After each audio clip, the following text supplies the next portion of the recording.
I will start with the first one. Leon, next slide, please.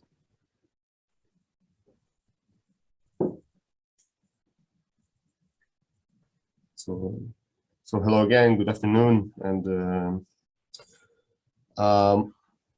my name is Eddie Verslovsky. I'm the Director of Clinical Affairs for Safeguard Medical, a manufacturer of emergency medical devices for emergency medical interventions. We are also a supplier, and we work closely with distributors and end users globally. The topic of my presentation is our challenges as a supplier and as a manufacturer during the Ukraine crisis. Next slide, please. So I guess all of us know the background, but just to refresh it, towards the end of March, Russian forces invaded Ukraine in a large-scale attack, which led to immediate increase of demand for medical devices, and especially medical devices for emergency interventions. And among those devices, we can count tourniquets, hemostatic gauze, bandages, automated syringes, and of course, protection gear and transportation gear. What was pretty unique, and this is because again a conflict of this scale never happened in Europe since the Second World War.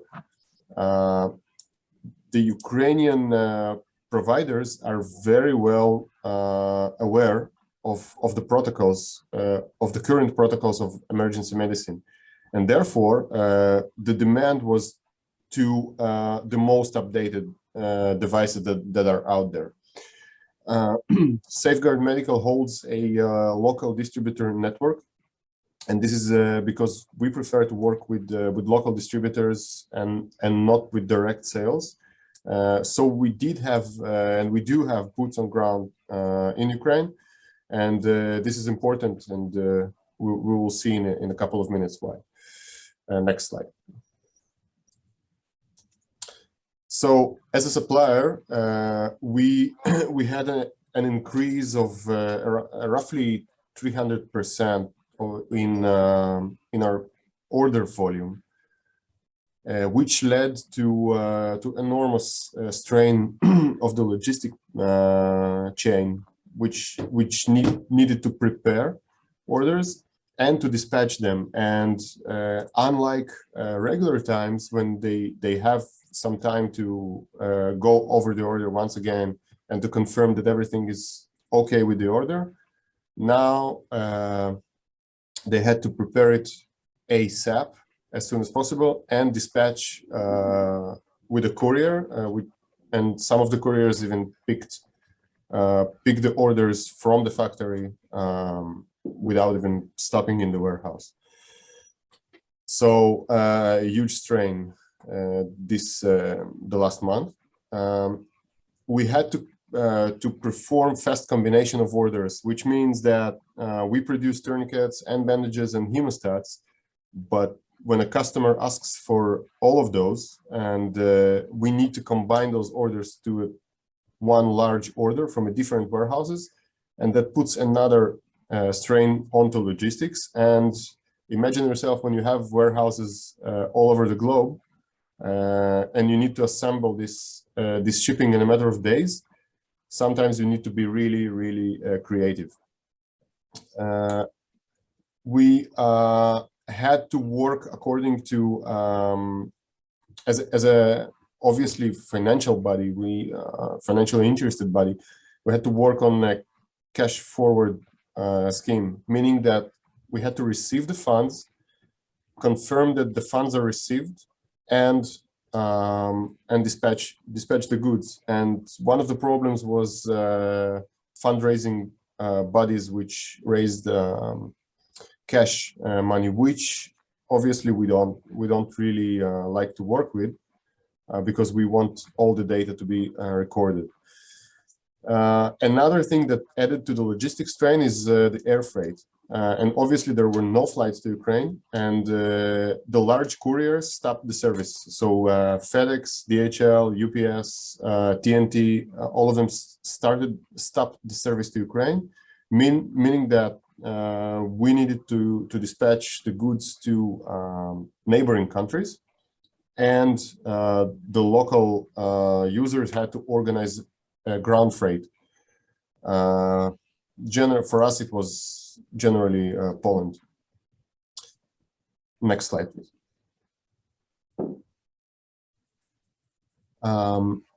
As I mentioned before, we have a distributor network, and having a distributor meaning that you have some certain set of obligations to your distributor, because when the distributors are doing a good work of implementation and training, they obviously invest in your product, and this give and take has to continue. But when you have a crisis in this scale and you have orders coming in from different sources, you cannot really control what is coming into the country, and therefore your obligation to the distributor may be not as it was. So we needed to take into consideration that this volume of sales will harm our distributor manufacturer relations. Some of our products require product training, and as a manufacturer, as a supplier, we are obliged by the regulation to perform training.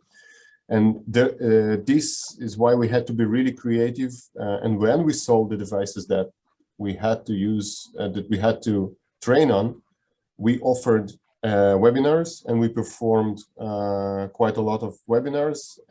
Also, we opened our online training platform for everyone to hosting. And we insisted on the trainings to be performed. Sometimes we had double inquiries from the same area, from different end users that were not aware one of each other. And we dispatched the same order doubled to a same location, which created a product return, obviously. We already mentioned the challenging air freight. And these times, the question is it even possible to support your distributor, especially when some of your distributors are leaving their houses and they're basically on the road? And well, the answer is partly. Well, we did everything we can to maintain that connection and to prioritize the orders from our distributors over all the other orders. But it was really, really challenging in the first days of the conflict. Next slide, please. The conflict brought some interesting phenomena, and when the supply is low, in the first days of the conflict, the supply was low. Local producers, local manufacturers started to produce their own equipment. And here we see it. The equipment is a low quality one. Next slide, please. The tourniquets are breaking, and the tourniquets were not really working and not really doing their job, and that was putting the lives of those in the field in danger. Next slide, please.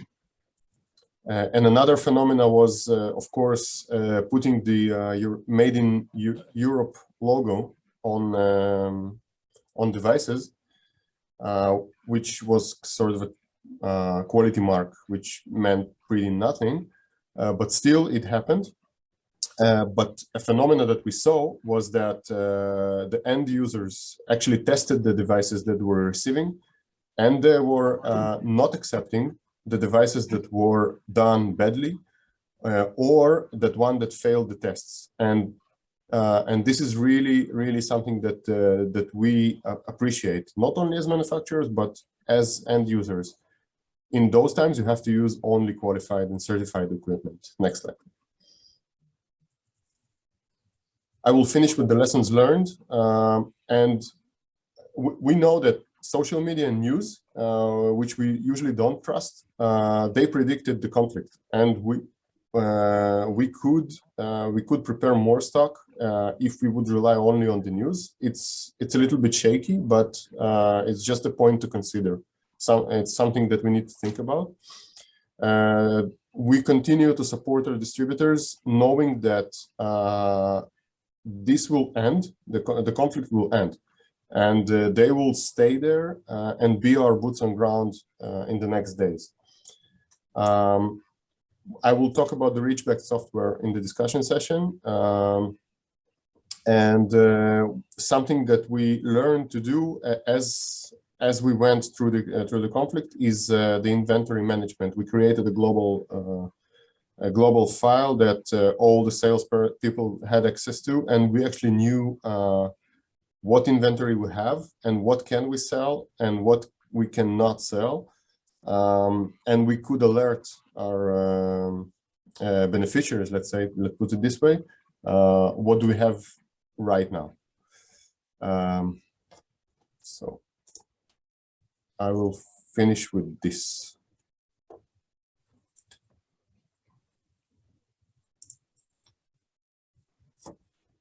So thank you, Eddie. So now, if you have any questions, feel free to write them in the message. We'll take a look, and then we can discuss it further at the end of the session. So now we would like to welcome Francesco from DGICO. So he will present his efforts on the rescEU. Thank you very much. Good afternoon to all the participants, and thank you very much for the opportunity you give us. I apologize in advance because my presentation will be a bit less practical than the one from my colleague before, but I still will try to make it interesting. Moving to the next slide, I will provide you with a bit of an overview of what rescEU is and what the rescEU capabilities are. So if we move then to slide number 3. So yes, perfect. Thank you very much. rescEU is a reserve under the Union Civil Protection Mechanism of the EU. It was created in 2019 following the Portuguese forest fires, and it's currently composed by health-related capacities, forest fire capacities, but also capacities in the field of CBRN, shelter, transport and logistics, and who knows, maybe in the coming future we will also further expand it. The total budget until 2027 is about 3 billion euros. So moving to the next slide, I will briefly explain to you that rescEU is a last resort capacity which is used when national response capacities or those capacities pre-committed under what we call the voluntary pool, so the civil protection voluntary pool, are not sufficient or not available. In this case, rescEU can step in. The next slide will show you a bit the process. So in terms of internal process, we provide grants to member states to acquire, rent, or lease the capacity. So the member state hosts the capacity until we receive a request for assistance at the ERCC, so the European Emergency Response Center. Then in that case, we check whether there are voluntary offers, or if this is not the case, we go for the deployment of a rescEU capacity. The next slide will provide you with a more detailed overview, which is a bit more indeed useful, I guess, for this discussion. We have capacities in terms of planes, Canadairs, just for you to understand better, or helicopters when it comes to aerial forest firefighting. We do have CBRN capacities, so CBRN stockpiling, basically CBRN specific PPE and countermeasures. And we will soon have CBRN decontamination capacities, and hopefully in the coming future, also CBRN detection capacities. For these two last capacities, we still need to launch the call for expression of interest, same as for mobile labs, shelter, and transport and logistics. But what's most interesting for today's discussion is our work in the field of medical capacities. Here we do have a medical stockpiling capacity already up and running since COVID times, since early 2020. So here we have intensive care unit equipment, but also medical countermeasures. Potentially we could also have vaccines and these kind of things. We do have, and we will see it in a few slides, a medical evacuation plane, MEDEVAC, and we are in the process of evaluating proposals when it comes to an emergency medical team type 2, according to WHO standards. So the next 2 slides will provide you with a bit of a geographical distribution of the rescEU capacities, not particularly useful for today's discussion, but just helpful in terms of visualization of where the assets are located.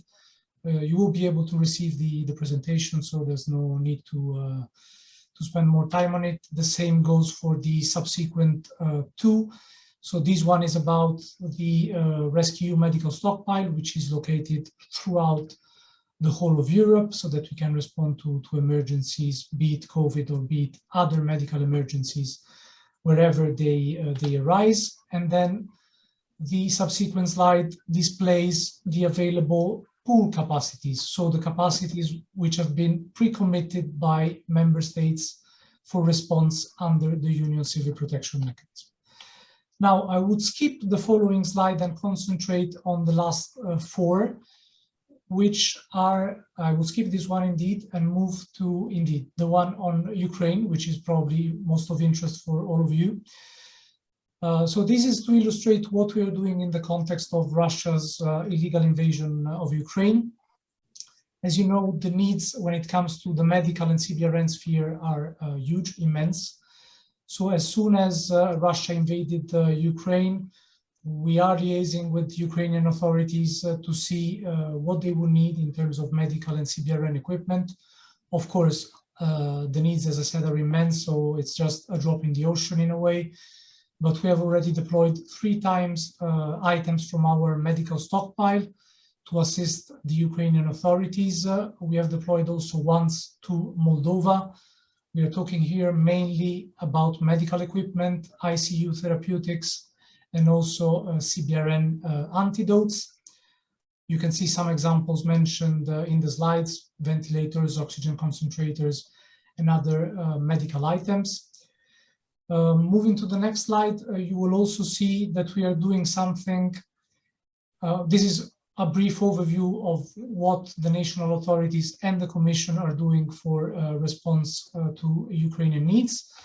Moving to the next slide, you will see that we have also mobilized our medical evacuation resources. These data, they date back to the day before yesterday. So far we have received around 350 requests for medical evacuation operations. And we have conducted around 200 operations, I think it's now 230, with around 100 patients in transit to 11 or even 12, because today we had a new country, to 12 destinations, countries throughout Europe and also in neighboring countries. One thing which is not mentioned in the slides, because it's more shelter related, is that we are also procuring some shelter assets for people fleeing from war in Ukraine. And then the last slide of my presentation is about private donations. Normally, under the civil protection mechanism, we do work with member states, but given the scale of the disaster, we also try to channel large-scale donations from private companies, be it in the field of shelter, medical items, or CBRN. So we are coordinating all these offers. We're putting in contact the private companies together with Belgium, which has received a grant for a warehouse and is then tasked to ship all of these items to our logistical hubs next to the Ukrainian border, so in Poland, Romania, and Slovakia. There's also in the next slide, you will see the address in case you want to spread the word. So echo private donations etc.europa.eu. I think that's more or less it. I apologize because I will have to leave the meeting in 20 minutes. so I will not be available for the discussion afterwards, unfortunately. But in any event, I have put in the thank you slide, which follows, my email address and the functional mailbox for the team. So Francesco Pontiroli Gobbi at ec.europa.eu, or you can always write at echo-rescEU.ec.europa.eu in case you have any questions for clarifications, or in case of any dialogue you want to establish on assistance to Ukraine or on the rescue project in general. Thank you very much. Okay, so thank you, Francesco. So perhaps since you are leaving in maybe 20 minutes time, so perhaps we can, if there's anyone who has any 1 or 2 questions, you can actually just raise up and he can answer it right now. So before he leaves, so is there anyone who have any questions, you can just type it in the chat and we will answer it.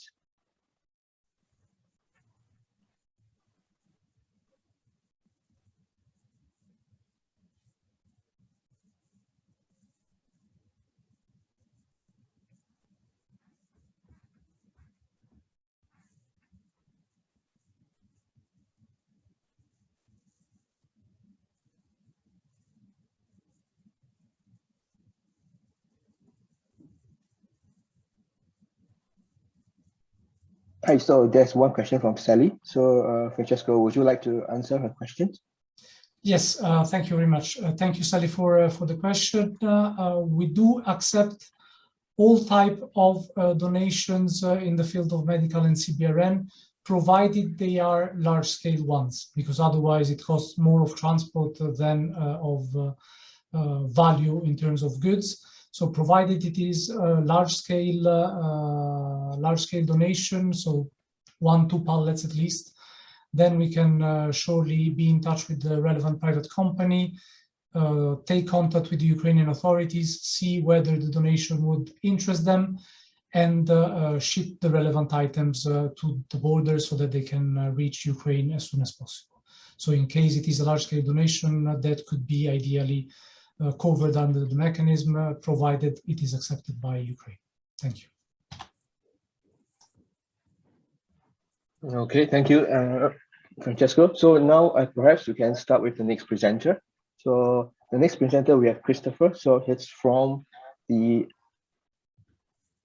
for Christopher, because he's not going to present with his slides, so he will introduce with his speech. So let's welcome Christopher. Thank you very much, and thanks for the time to allow me to join you this morning. My name is Chris Freck. I'm the SVP of Global Government Affairs for Emergent. We are a medical countermeasures company. We focus on manufacturing and developing medical countermeasures, devices, vaccines, therapeutics against a myriad of public health threats, biological, chemical, as well as some travelers' threats going forward. Anthrax, botulism, smallpox, chemical warfare agents. It's actually a good segue into Francesco's response, because I'm on the other end of that spectrum in terms of manufacturing and delivering products.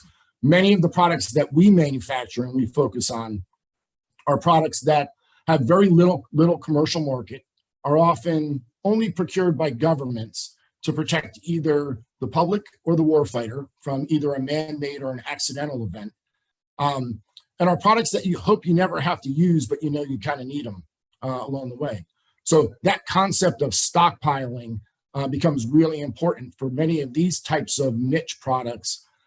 Because of that lack of market, they often are long lead items that are made to order in response to long procurement contracts and partnerships in terms of meeting that preparedness and response paradigm and the strategies that companies come up with. As we can imagine in the Ukraine crisis, and as we've all seen, right, the heightened awareness and concerns around the use of biological or chemical agents have increased the needs for greater levels of protection and preparedness against those pieces. Quite frankly, many of these products, as I mentioned, are not on a shelf waiting to be used. And so moving into meeting short-term supply demands becomes a challenge. in that process. Secondly, many of these products, because of the limited scope and use of them, are not approved or licensed in many jurisdictions. And so the regulatory pathway that has to be undertaken to either stockpile or procure and deploy a product becomes a bit of a hurdle and a challenge, often looking for alternate pathways to go. Certainly in times of crisis, there are mechanisms that countries have in place to allow for alternative mechanisms to move forward, but they do become hurdles. And to Francesco's note on rescEU, who is now working to enhance and stand up that stockpile, as we've seen these new authorities come into place, along with HERA in the EU, and thinking about these issues, it's not just stockpiling a product, it's then that secondary deployment of a product into a member state where there may be additional hurdles to go along the way.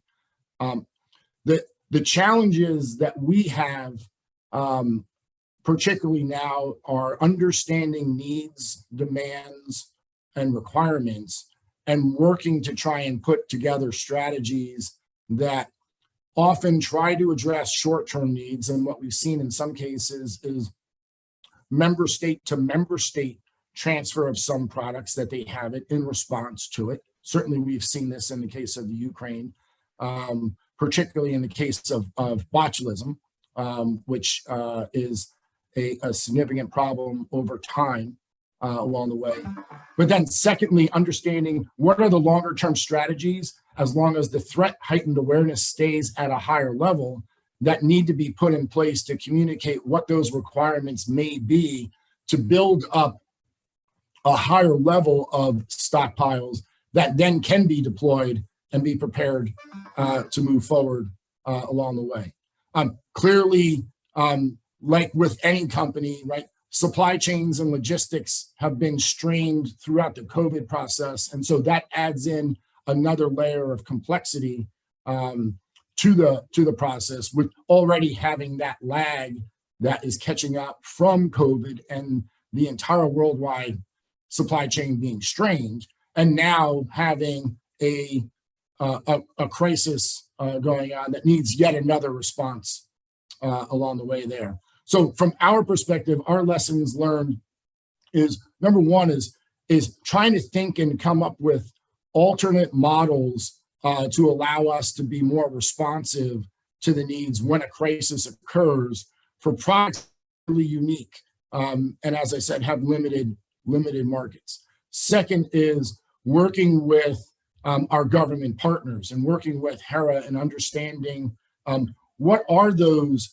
levels of prioritization so that we can align our schedules to better meet their requirements to protect either the warfighter and the public.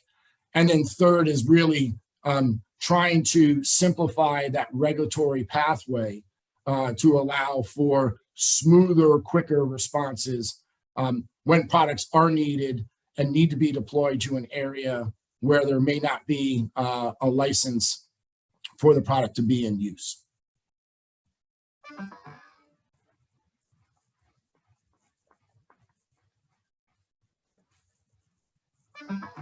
Yep. Thanks, Chris, for your presentation. So, is there anyone who would like to any questions for him to respond?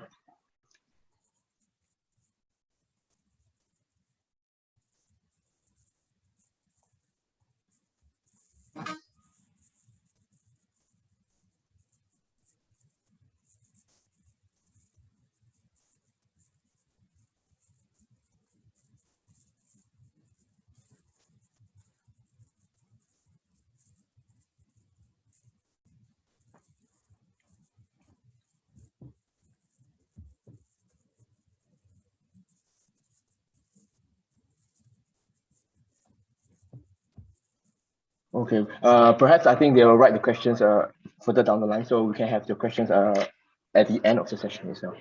So now we have the next presenter. It's Andrea from the head of international relations from the Doctors of Africa. Hello, everybody. I think I start with the first slide. Yes, okay, I'll share the screen. Thank you.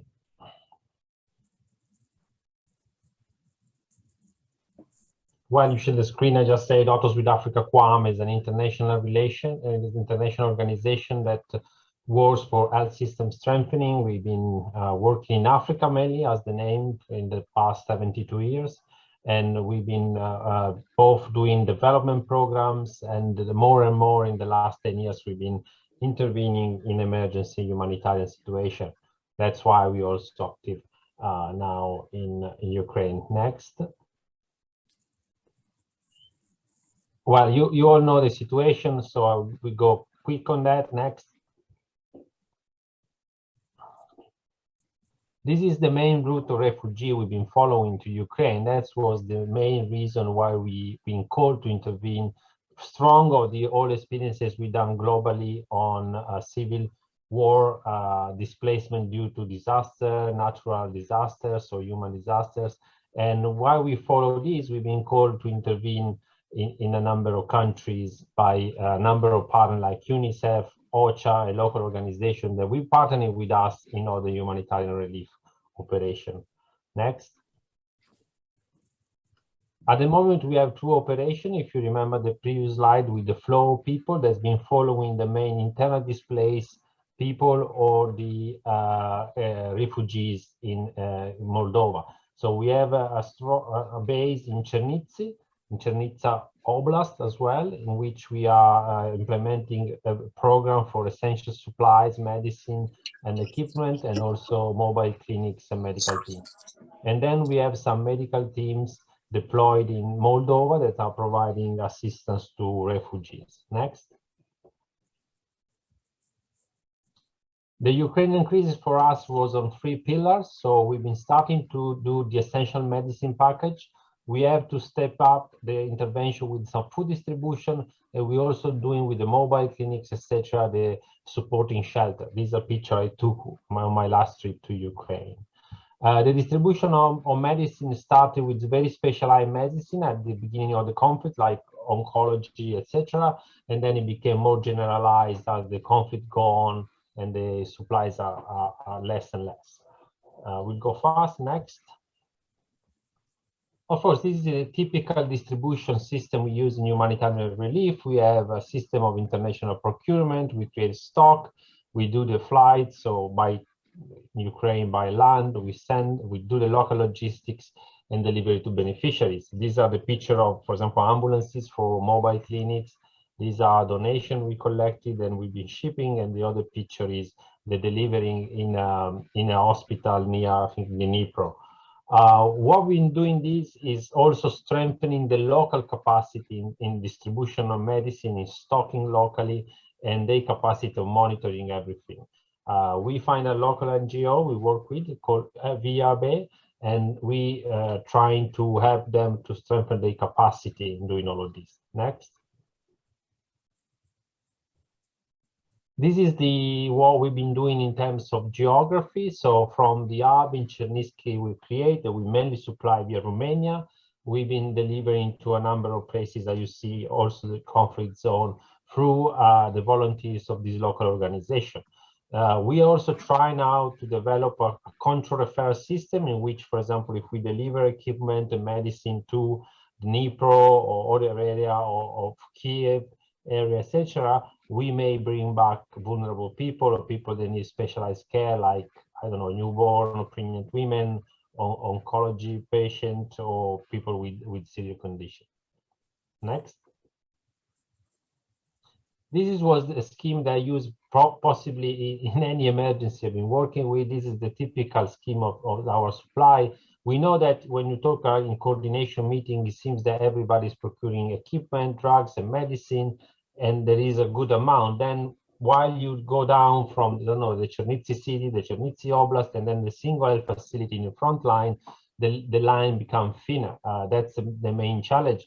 To overcome this challenge, like we did in many other emergencies, Ebola or the cyclone Idai in Mozambique, or the Tigray war in Ethiopia, we've been using the local system. Local system for us means civil society organization, local infrastructure, like hospital, health center, and we try to do as much as possible through them in order that we also embedded in our relief and emergency response a great deal of technical assistance and capacity building, and also disaster preparedness, so that everything we do this time will be a learning process for the next one.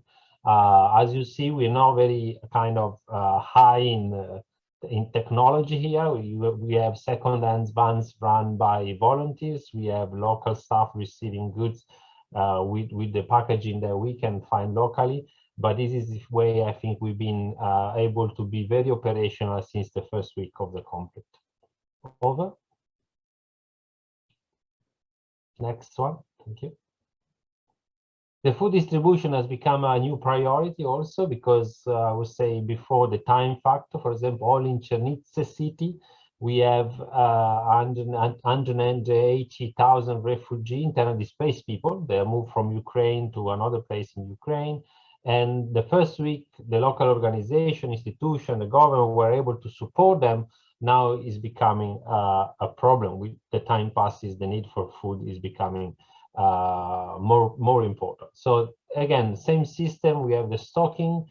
We ship to Ukraine. We have a local facility that distribute the food, and we have a monitoring system. As you see, where you see the shopping bags, and the lady, she's picking up like a food basket, and she's been recorded. So we have a way in which we can monitor our intervention and impact. Next.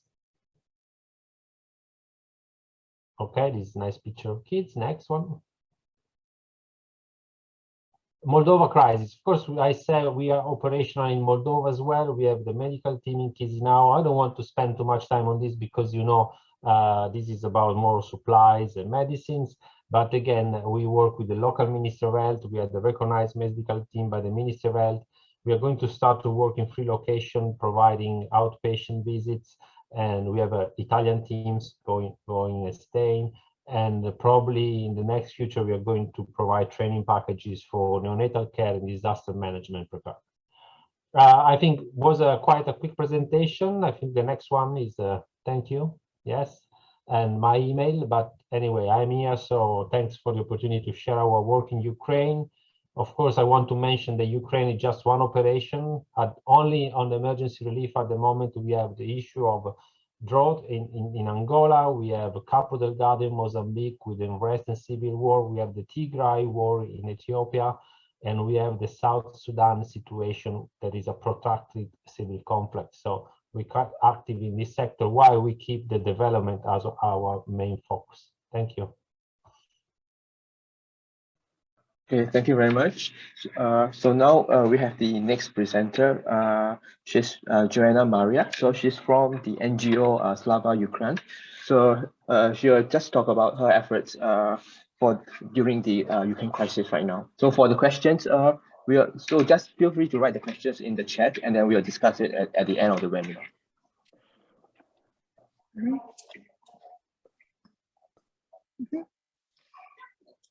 Hello, my name is Johanna. I'm the CEO of Slava Ukraini in Estonia, and I'll just go ahead and tell you what we've been doing so far. So my organization has so far sent out 57 ambulances to Ukraine, not including civilian vehicles. Today we will send out 6 more.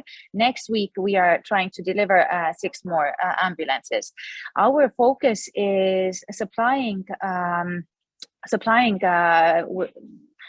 the country with ambulances and also delivering medical supplies. So that is our focus.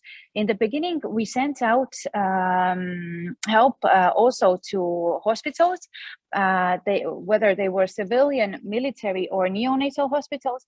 But about 3 weeks ago, we decided that it's too wide of a focus, and we cannot, in a very efficient way, deliver them in a timely manner. So we narrowed our focus, and now our focus in the Slava Ukraini 2.0 is basically we are supplying the front line.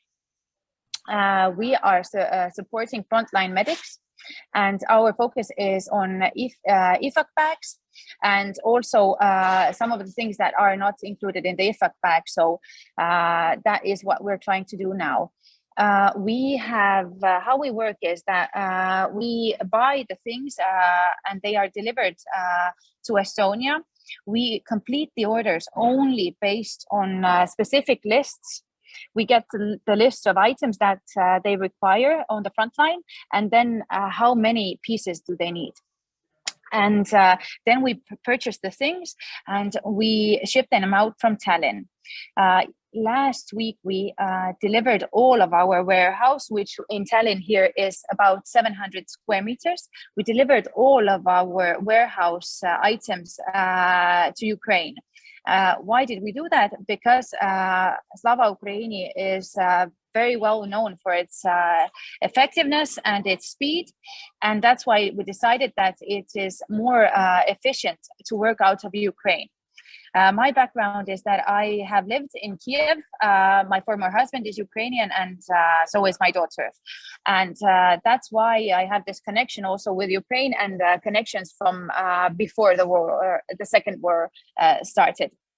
And I have been there in Ukraine after the war started again 2 times. I just came back on Sunday, and I spent 2 weeks there. Meeting different army medics and hospitalieris on the front line.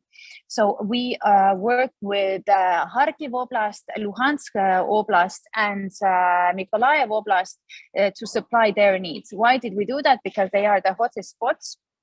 And in order to keep the front line supplied, we decided that they are the most, the best ones actually to direct the help to. Our warehouse is now in Dnipro. My team will go there on Tuesday. They will set up the whole warehouse, and we will start delivering our items from Dnipro. We have our own cars, and we will use it for delivery to the front line. Not the front line, but approximately 10 kilometers from the front line.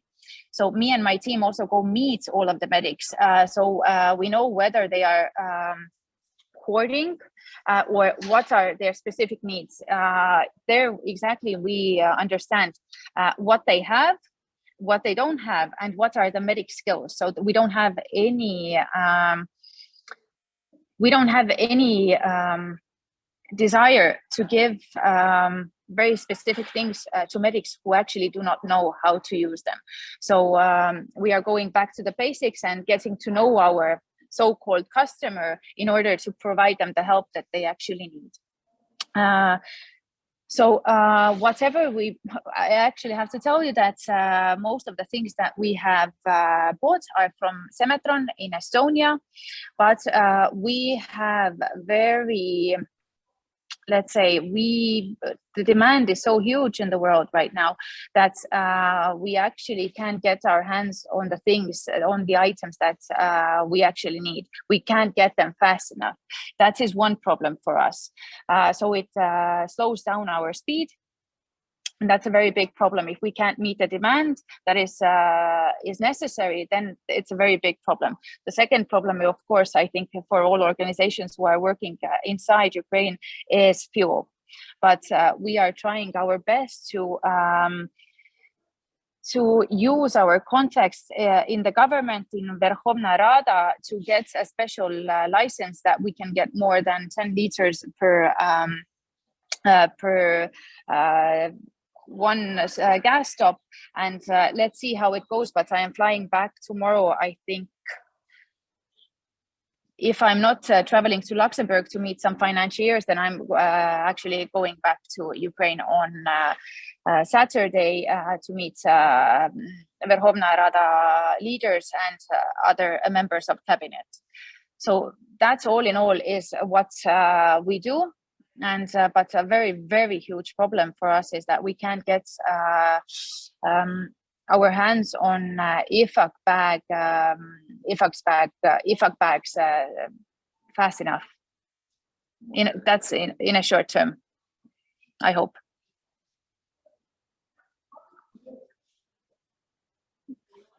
Let's see. I hope you can hear me, actually. I hope you could hear me. Yes, we can hear you fine. Yes. Fantastic. Okay. Is there something else you would like me to add? I just came from a board meeting, so I'm jumping in right now. Yeah, I think perhaps one question from my side. It's interesting you were talking about there are a lot of demands as in limited supplies. Can you mind like sharing the specifics? What kind of medical supplies is needed? Of course, I have the list right here. Right now, we have 6 jobs that need our attention, and they are basically they are tourniquets, they are decompression needles, Israeli bandages, Celox. Then there are large medic bags with very specific needs inside. Then there are, that is not a medical issue, but they also need ambulances. So what we've done is actually, because we bought all of the ambulances available, suitable ambulances available in Scandinavia, in Estonia, and Latvia, and Lithuania, we started building actually our own ambulances here in Tallinn. So we buy older car models that are basically minivans, and with the help of one company here in Estonia, who is the producer of ambulances, we built kind of a guerrilla ambulance. So it's very basic. What you have is a air conditioning, because already right now it's 24, 25 degrees in Dnipro, Kharkiv, Mykolaiv, it's getting very hot. Then you have your basic hook for the IV drip, and then you have one medic space. What we're trying to right now modify is that we can buy cars that have 2 stretchers, because they do not have enough vehicles to actually get their wounded out of the front line, whether it is a soldier or whether it is a civilian person. So that is also one thing. And the specific needs are also blood pressure devices, pulse oximeters, defibrillators, portable suction machines, vac machines, monitors, oxygen concentrator, glucometer, backpacks, thermo blankets, occlusive seals. Let's see, another job is hip pistol holders. No, that's not that, sorry. That we won't do. They just send us everything together. Nasal tubes in huge quantities. Intravenous access bandages, junctional tourniquets, again, soft stretchers that the medics can actually have in their backpacks, vascular scanners, portable mobile Röntgen machine. So there are very, very many. They don't have even beds, they don't have lung ventilators, they don't have aspirators, they don't have the necessary medicine actually. And unfortunately with medicine, we can't help them because we are not licensed to bring in medicine. There is a huge demand for medicine, but we are so small and we don't have the license to bring it in actually. And we haven't found a suitable partner that would cooperate with us and provide the medicine that the boys need.